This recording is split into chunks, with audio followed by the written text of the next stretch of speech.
तो canvas is very capable to draw everything. इसका मतलब मैं लाइन, सर्कल, इमेज, टेक्स्ट कुछ भी बना कर आ सकता हूँ इसके through.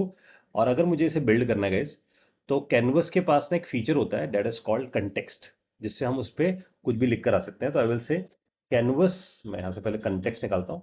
Canvas dot I think get context, this is the name. और उसमें हम 2D लिख कर आ सकते हैं।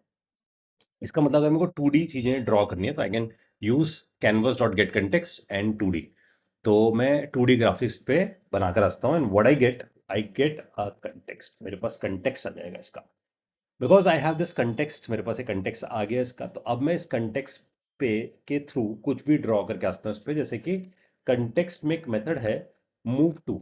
तो अगर मैं मूव टू यूज करता हूँ, this is guys move to लिखा, और कंटेक्स्ट में लाइन टू है। अगर आप इसे यूज करते हो और उसके बाद आप बताते हो कि ये जो 0 0 मतलब 0x 0y से शुरू होता है, आई विल से ये 200x 200y पे जाके रुक जाए। तो आपको ध्यान देना होगा, आपका जो बोर्ड है वो 300x 300 का है। तो उसमें आप 0 0 से और 200 तक जा सकते हो। और उस कंटेक्स्ट में आप वर्ड यूज कर लेते हो स्ट्रोक, ये इसका मेथड है भाई। अगर आप स्ट्रोक लिखते हो तो लाइन क्रिएट करके आ जाएगा। अगर हम इसे जाकर देखें तो here it is the line we have. तो लाइन ड्रॉ कर दी गाइस हम लोगों ने by using this mechanism, that is this is the way कि हम सबसे पहले कैनवस डॉट गेट कंटेक्स्ट करें, कंटेक्स्ट निकालें, कंटेक्स्ट पे मूव टू पहुंचाएं कंटेक्स्ट को सब कहाँ पर, बिल्कुल स्क्रीन के 0 0 पे। तो 0 0 का मतलब है जहां मेरा कर्सर है इस वक्त, राइट। तो दिस इज गाइस 0 0। और 0 0 से मैं 200 पे जा रहा हूँ। इसका मतलब अगर हम कर्सर को फॉलो करें तो इस तरफ हमारा हमारा एक्स बढ़ता है। अगर मैं डाउन जाऊंगा तो वाई बढ़ता है। और मैंने एक्स और वाई दोनों को बढ़ाया है। और अगर मैंने एक्स और वाई को दोनों को बढ़ाया तो इसलिए हमारे पास ये डायगनल लाइन हमें दिखनी शुरू होती है। तो we actually come to know कि हमारे पास लाइन कैसे बिल्ड हो रही है। अब अगर गाइज मैं आपसे बोलता हूँ कि अगर मैं एक्स 100 बढ़ाता हूँ लेकिन वाई 200 बढ़ाता हूँ, तो ये कंप्लीटली डायगनल नहीं होगा। इसका मतलब आपको फील आएगा कि हाँ अब ये 100, क्योंकि 100 जा रहा है तो इसका मतलब एक्स कम बढ़ रहा है लेकिन वाई तेजी से बढ़ रहा है। तो थिंक अबाउट गाइज कि अगर मैं इसको भी 100 कर देता हूँ तो वी विल फील कि हाँ वही डायगनल बनकर आ रहा है। तो थॉट प्रोसेस ये हुआ कि अगर ये 20 है और ये मेरे पास 300 है फॉर एग्जाम्पल, तो यू विल फील कि आपकी लाइन देखो, क्योंकि वो मैक्सिमम कहाँ तक गया, एक्स के राइट में तक गया, वाई लेकिन नीचे तक बिल्कुल गया। इस तरीके से आप लाइन ड्रॉ करके आ सकते हो। तो this is the way guys we are able to create a line. तो लेट्स से अगर मेरे को रेक्टेंगल बनाना है तो आई विल यूज कंटेक्स्ट में, यहाँ लिखता हूँ कंटेक्स्ट डॉट फिल स्टाइल। तो फिल स्टाइल में ग्रीन, और फिल रेक्टेंगल का मतलब है एक्स 10 होगा, वाई 10 होगा, विड्थ 150 होगी और हाइट 100 होगी। तो यू आर एबल टू सी कि मेरे पास यहाँ से, जैसे हम इस एग्जाम्पल को देख रहे थे, तो we are able to see this is the rectangle we are able to create. हमारे पास ये रेक्टेंगल क्रिएट हो जाएगा बाय यूजिंग दिस। तो इसका सबसे बढ़िया सोर्स है MDN कैनवस, ये बेस्ट सोर्स है। तो मैंने आपको यही वाला एग्जाम्पल रन करके दिखाया फिल स्टाइल। इसी तरीके से आप बहुत सारे एग्जाम्पल्स यहाँ से देख सकते हो, जहाँ से आपको पता लगेगा कि आप कैनवस कैसे बिल्ड कर सकते, कैनवस पे कैसे ग्राफिक्स बिल्ड करके आ सकते हो, राइट। तो इस तरीके से हम रेक्टेंगल, स्क्वायर, इमेज सब कुछ ड्रॉ करके आ सकते हैं इन दिस। तो जैसे हम लोगों ने अभी रेक्टेंगल बिल्ड करके देख लिया, इसी तरीके से यू कैन बिल्ड सर्कल, इसी तरीके से आप इमेज बिल्ड कर सकते हो, इसी तरीके से टेक्स्ट बिल्ड करके आ सकते हो।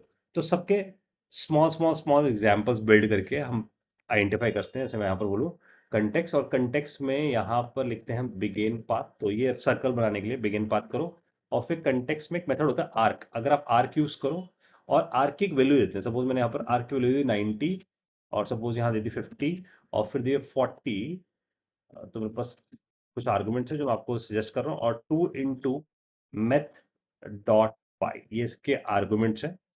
इस क्योंकि इसके लिए कोई डायरेक्ट मेथड नहीं है इसके पास सर्कल बनाने की, there is a method called arc. और आर्क के लिए आप उसके एक्स वाई है ना, तो आप प्रोवाइड करते हो, फिर उसके पैरामीटर्स प्रोवाइड करते हो, साथ में आप उसके साथ बताते हो कि उसका मेथड डॉट पाई कितना होगा, और आप उसके साथ स्ट्रोक लगाए थे method. Once you done this, आप you are able to see this is the circle we have.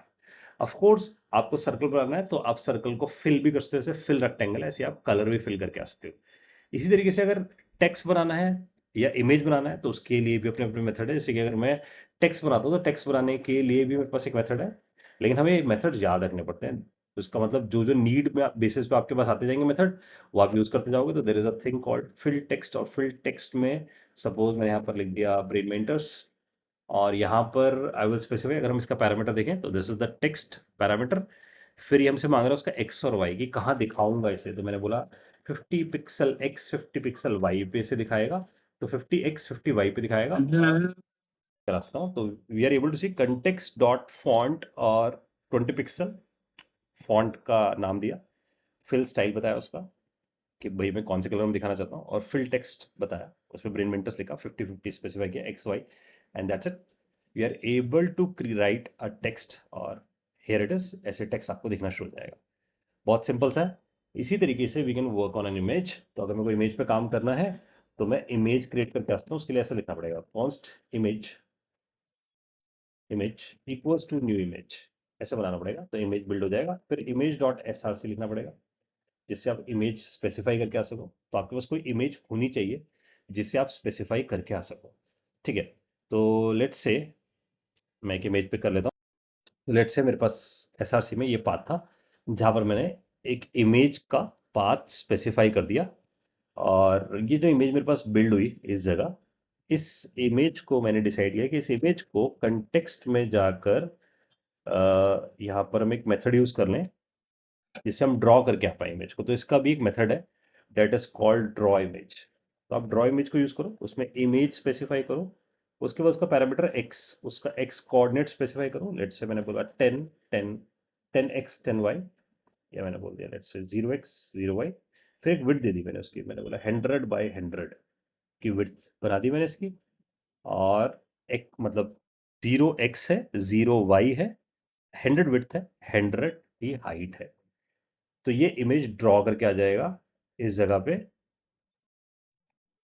तो इसने इमेज को उठाया तो नहीं है यहाँ से, तो मैं इस इमेज को पिक करने के लिए यहाँ से एक फोल्डर बना लेता हूँ इमेजेस नाम का, और इस इमेजेस के अंदर I will paste this image. मैं यहाँ पेस्ट करता हूँ image। और अब मैं यहाँ पर सिंपली स्पेसिफाई करता हूँ, मैं जिस फोल्डर में हूँ उससे बाहर आने के लिए डॉट डॉट डॉट, मैं स्क्रिप्ट में हूँ, स्क्रिप्ट से बाहर आया और फिर इमेजेस पे गया। फिर इमेजेस में मुझे स्किलराइजर डॉट जीपीजी फाइल मिली, तो मैंने उसका रिलेटिव पाथ दिया। इसका मतलब मैंने फाइल सिस्टम का पाथ दिया था, वो सर्वर पे चल रहा है इसलिए उसने फाइल सिस्टम से उसी चीज़ों को एक्सेस नहीं किया था। अब चेक करते हैं गाइस, मैं चेक करते हैं, just a second, I think मैं इसको बंद करता हूँ, इस लाइन को।